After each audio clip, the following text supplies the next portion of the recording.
ধানে শোষক পোকা একটি খুব ক্ষতিকারক পোকা। বাদামি শোষক পোকার আক্রমণে ধান পুরো শেষ হয়ে যায়। ধান ফলার পরে বেশি এদের আক্রমণ দেখা যায় এবং ধান ফলার পরে এদের আক্রমণের ফলে ধানের শস্য হয় না এবং ধানকে শুকিয়ে খড়ের মতো করে দেয় ধান গাছকে। আজকে দুটি শোষকের ভালো নতুন ওষুধ সম্পর্কে আলোচনা করব। একটি হলো BASF কোম্পানির ভ্যালেক্সিও এবং অপরটি হলো অ্যাগ্রিস কোম্পানির হ্যামার। এই দুটি ওষুধ সম্পূর্ণ বিপরীতমুখী।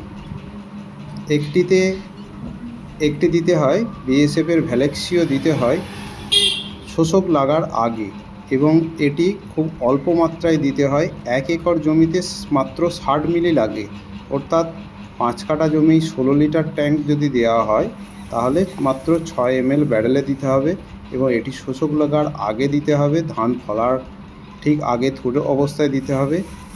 এর অ্যাকশন মোটামুটি 1 মাস যায়, 1 মাসের ওপরও যায়।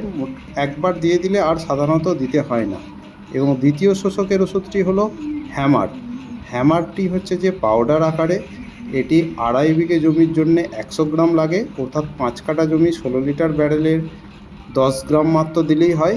এটি শোষক লাগার আগেও দেওয়া যায়, পরেও দেওয়া যায়। শোষক যতই লেগে যাক, এটি দেওয়ার ফলে শোষক সম্পূর্ণরূপে নির্মূল হয়, মানে কিছুক্ষণের মধ্যেই শোষক মারা যায় এবং এর অ্যাকশন মোটামুটি 15 থেকে 20 দিন যায়। একটু অল্প খরচের মধ্যে খুব ভালো ওষুধ হলে হ্যামার, এবং একটু যদি বেশি নিরাপত্তা চান এবং একটু খরচের মধ্যে হলে BASF কোম্পানির ভ্যালেক্সিও। এই দুটি ওষুধই নতুন এসেছে। দুটি ওষুধের কাজ খুব ভালো, ব্যবহার করে দেখতে পারেন। নমস্কার, ধন্যবাদ।